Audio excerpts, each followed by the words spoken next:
শুরু করছি আল্লাহর নামে, যিনি পরম করুণাময় অতি দয়ালু। আমি প্রথমেই কিছু বলে ফেলি, এ ধর্ম চেঞ্জ করা মানে নিজেকে চেঞ্জ করা নয়, আর এই প্রকৃতিকে কাছ থেকে দূরে সরে যাওয়া নয়। ধর্ম চেঞ্জ করা মানে এক দল থেকে আরেক দলে এসে যাওয়া। কিন্তু তুমি যাকেই পূজা করে এসছো বা যার জন্য ইবাদত করে এসছো, তুমি তাকে ছেড়ে এসছো না, সেই একজন। তো আমি ভিডিওটা দেখাই, তারপরে আমি ভেঙে। ভাই টান দিয়ে না, হিন্দু থেকে মুসলমান হয়েছি, বাড়ি থেকে বাই করে দিছে। ইসলামিক ভিডিও দেই, হ্যাঁ, আপনাদের সাথে ভালোবাসা আন্তরিকতা সৃষ্টি করার চেষ্টা করি। আপনারা কি বাই করে দিবেন? বলবো, এ ধর্ম চেঞ্জ করা এত সহজ নয়। ধর্ম চেঞ্জ করলেও তুমি যাকে ঈশ্বর বলো, যাকে আল্লাহ বলো, যাকে প্রভু বলো, যাকে ভগবান বলো, যাকে পালন কর্তা বলো, তুমি তাকে চেঞ্জ করতে পারো না। তুমি শুধু তোমার ধর্ম, যে নিয়ম কারণ, যে কর্মকীর্তি, তুমি সেটাকে ছেড়ে এসছো, আর অন্য কর্মকীর্তিতে তুমি জড়িত হয়ে গেছো। কিন্তু তোমাকে মনে লাগছে এই কর্মকীর্তির মধ্যে সব কিছুটাই ভুল, আমার মনের মধ্যে রুচি হচ্ছে না। আর আমি যে ধর্মে যাচ্ছি তাদের কর্মকীর্তিটা আমাকে খুব ভালো লাগছে, তা আমায় রুচি হয়েছে, তাই আমি ওই ধর্মের মধ্যে যাচ্ছি। একটা কথা জেনে রেখে দেবে, আপনার ধর্মের মধ্যে যে জিনিসটা রুচি হচ্ছে না, সেটা তোমার কর্তব্য হলো কেতাব পড়ো, কেতাব পড়ে সেইটাকে তুমি সংশোধন করো। একটা কথা জেনে রেখে দিবে, যার ব্যাপারে তুমি জানো না তুমি তার ইবাদত করো না। এটা বলা হয়নি যে তুমি তার ব্যাপারে জানার চেষ্টা করো না, তোমাকে জানার চেষ্টা করতে বলা হয়েছে। তুমি ছোট থেকে যখন বড় হয়েছো, তোমার মা বাপ যতটা শিখিয়েছে, তাহলে কি ভুল শিখিয়েছে? ছোট থেকে বড় করেছে, খাইয়ে দাইয়ে মানুষ করেছে, পড়াশোনা করিয়েছে, তাহলে কি তারা ভুল করেছে? তুমি তাদেরকে ছেড়ে তুমি আরেক ধর্মে যাচ্ছ।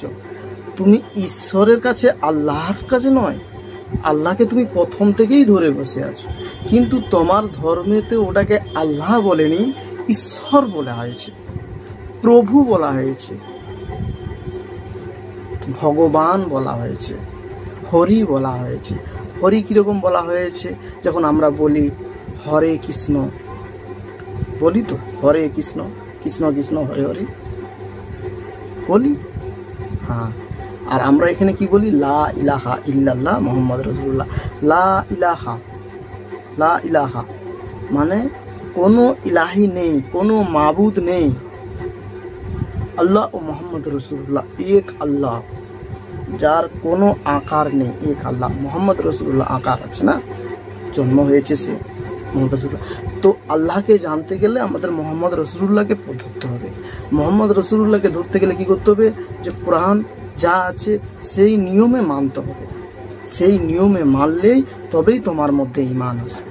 মানে তুমি সৎ পথ এবং সত্য পথে তুমি চলতে পারবে।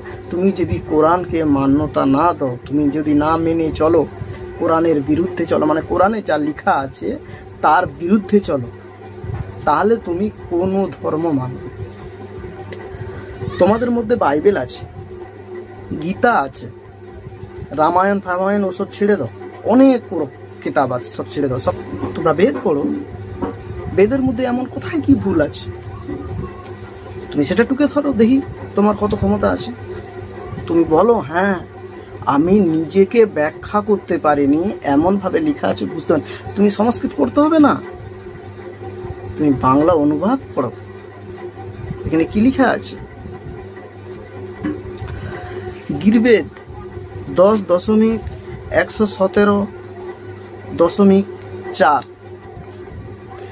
যে ক্ষিধার্ত সঙ্গীকে অভুক্ত রেখে একে ভুঁড়ি ভোজ করে এবং যে স্বার্থপর তার সাথে কখনো বন্ধুত্ব করতে নেই। সব সময়ের জন্য গরিবের পাশে এবং গরিবকে হেল্প করতে বলা হয়েছে। এখানে কি বলেছে? অর্থবেদ 3.37 আমি এই জন্য ভেঙে বলে দিচ্ছি যাতে তুমি বেদে গিয়ে খুঁজতে পারো। অর্থবেদ 3.37। হে মানব জাতি, তোমরা সম্মানের সাথে মানুষের কল্যাণ নিয়োজিত করো, পারস্পরিক মমতা ও শুভেচ্ছা নিয়ে একত্রে পরিশ্রম করো, জীবনের আনন্দর অংশীদার হও। কি বলেছে? এটা খারাপ বলেছে। তুমি সব কেতাব ছেড়ে দাও, তুমি ব্যাখ্যা করতে পারো নি কেন? যুগ যুগ যুগ যুগ ধরে যে কেতাব হয়ে এসছে, তোমাকে ব্যাখ্যা তোমার মাইন্ডের মধ্যে খারাপ লাগতেই পারে। তুমি হয়তো ঠিক মতো ব্যাখ্যা না করতে পারার জন্য তোমাকে খারাপ লেগেছে। তুমি বেদরা ভালো করে পড়ো, বেদের মধ্যে কি এবং খারাপ আছে আমাকে কমেন্ট করো, দেখি আমি যতটা পারবো আমি চেষ্টা করব। বেদ পড়ো, মন দিয়ে বেদ পড়ো। থেকে বড় হলো বাইবেল, পবিত্র বাইবেল। তুমি বাইবেল পড়ো, বাইবেলের পরিস্থিতি দেখো, বাইবেলের মধ্যে অনেক কিছু ভালো লেখা আছে। তুমি ওইগুলাকে মেনে চলো, দেখবে তুমি অনেক কিছু ভালো পাবে। কিন্তু তুমি এক ধর্ম থেকে যে এক ধর্মেতে যাচ্ছ, তুমি ভেবে লাওনি যে আমি ঈশ্বরকে ছেড়ে আল্লাহর কাছে এসেছি। ঈশ্বর মানে নিয়াকার, আল্লাহ মানেই নিয়াকার, হরি মানেই নিয়াকার, প্রভু মানেই নিয়াকার।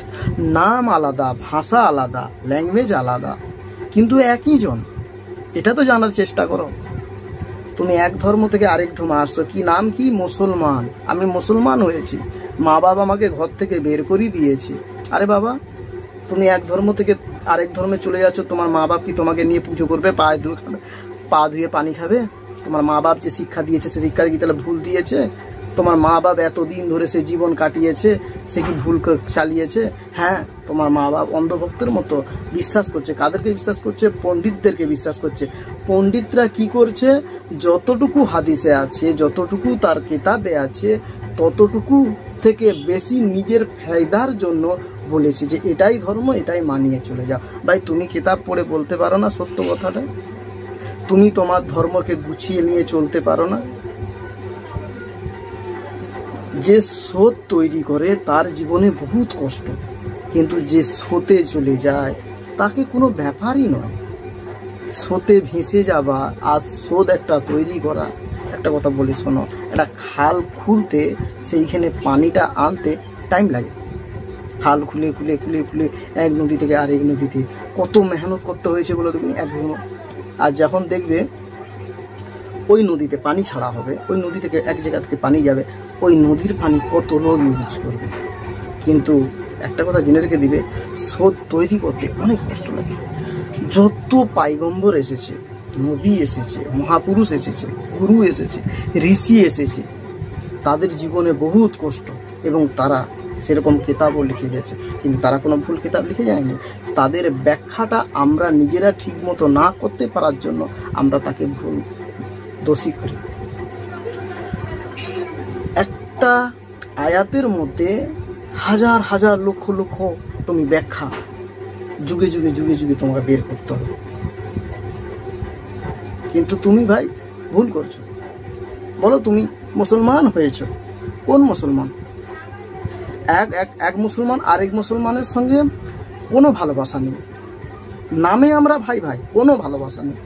যদি ভালোবাসা থাকতো তাহলে আমরা সব একসঙ্গেই থাকতাম।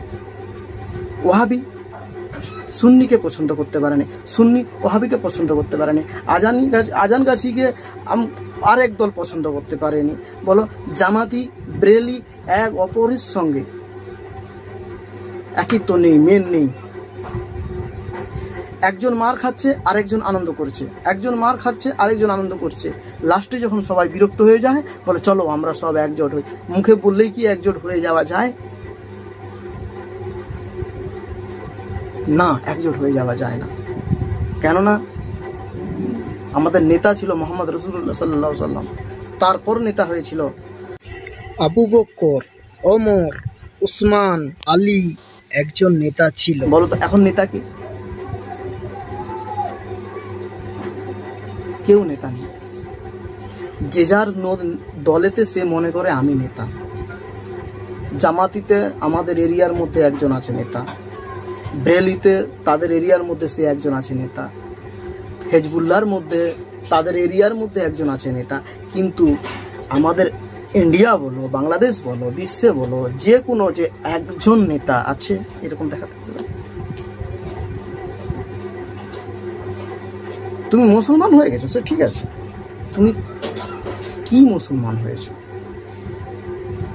সবাই খুশি, হিন্দু থেকে মুসলমান হয়েছে, আমি খুশি হয়ে গেছি। মুসলমান থেকে হিন্দু হয়ে গেছে, আমার ভাই একটা বেড়ে গেছে, খুশি হয়ে গেছে। খ্রিস্টান থেকে মুসলমান, মুসলমান থেকে খ্রিস্টান, হিন্দু থেকে খ্রিস্টান, সব খুশি হয়ে গেছে। ভাই খুশি হলে হবে? তুমি তোমার ধর্মের মধ্যে এমন কমজোরি বের করিয়েছ, তুমি নিজে ওটাকে যুক্তিপূর্ণ করে বুঝাতে পারোনি, বা তুমি তোমার মনকে বুঝিয়ে চলতে পারোনি। তুমি মা বাপ থেকে আলাদা হয়ে গেলে। সব থেকে বড় হলো মা বাপ, ভাই, আত্মীয় স্বজন। তুমি এমন একটা কাজ করলে, সবাইকে ছেড়ে তুমি আরেক জায়গায় চলে এলে।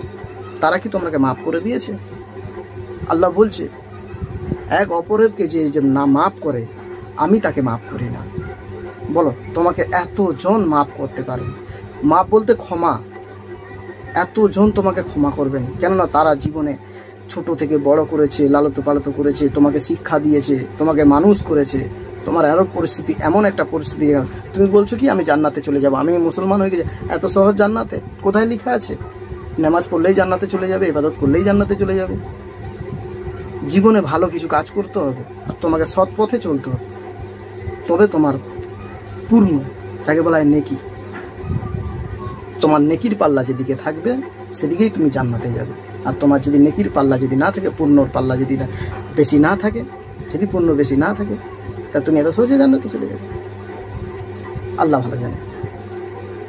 তুমি নিজে আগে ঠিক করো, তুমি কাকে ছেড়ে এসছো? তুমি তো আল্লাহরই ইবাদত করবে, না ইমাম, মুফতি, মাওলানা ওদের ইবাদত করবে, না তুমি যে ধর্মে ছিলে দেবতাদের ইবাদত করছিলে। হ্যাঁ, দেবতাকে সামনে রেখেছিলে, ঠাকুর তৈরি করে। আমরাও করি, কিন্তু আমাদের কোনো মূর্তি নেই। আমরা লা ইলাহা ইল্লাল্লাহ মুহাম্মদ রাসূলুল্লাহ, মুহাম্মদের নাম ধরছি না ধরিনি? ধরেছি। ভগবান শ্রীকৃষ্ণ, তোমরা পূজার সময় ভগবান শ্রীকৃষ্ণ নাম ধরো না? হ্যাঁ, ধরেছি। তো ভগবান বলতে কি বোঝায়? নিরাকার, তার কোনো আকার নেই। শ্রীকৃষ্ণ মানে কি? তোমাদের মহাগুরু, মহাপুরুষ। দুনিয়াতে কত মহাগুরু মহাপুরুষ এসেছে, তো মহাগুরু মহাপুরুষ মানে তো পাইগম্বর নবীও হতে পারে। মোহাম্মদ আদম থেকে শুরু করে পুরা। মহাগুরু কাকে বলে? মহাপুরুষ কাকে বলে? ঋষি কাকে বলে? নবী কাকে বলে? শুধু ল্যাঙ্গুয়েজ, ভাষা আলাদা।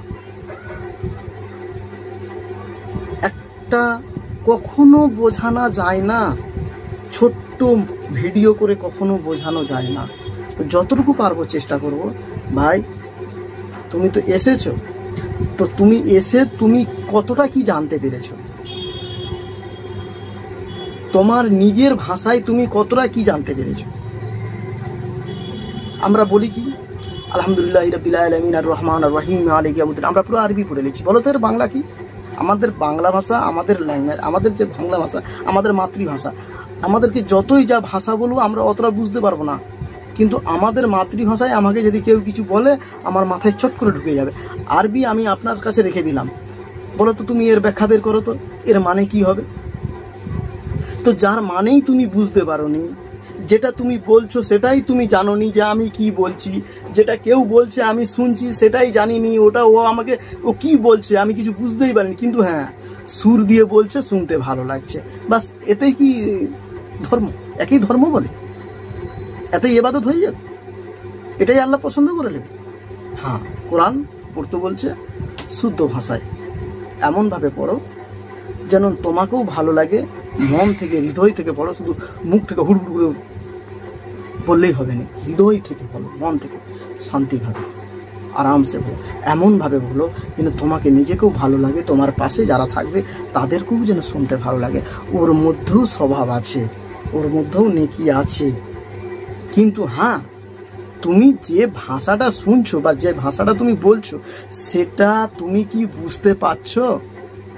তুমি বাংলা ভাষা জানো, জল নিয়ে আসো তো, বা অনেকে জানে পানি, পানি লিয়ে আসো।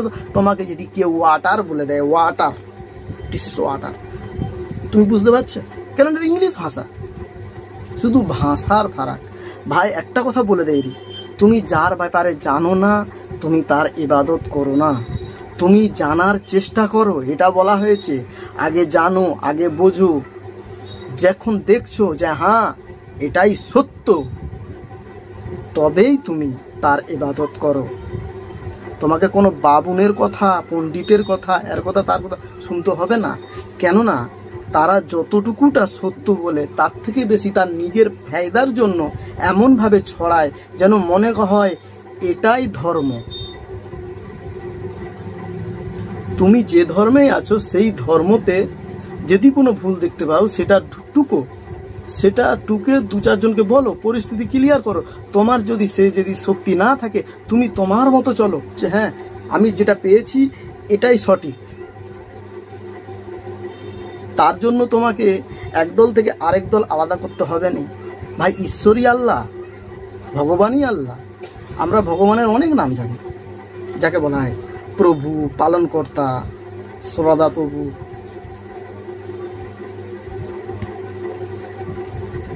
আমরা শুধু আল্লাহ বলিনি, আমরা খোদাও বলি। তো যতটুকু বলছি এর থেকে বেশি ভিডিওতে বলা সম্ভব নয়।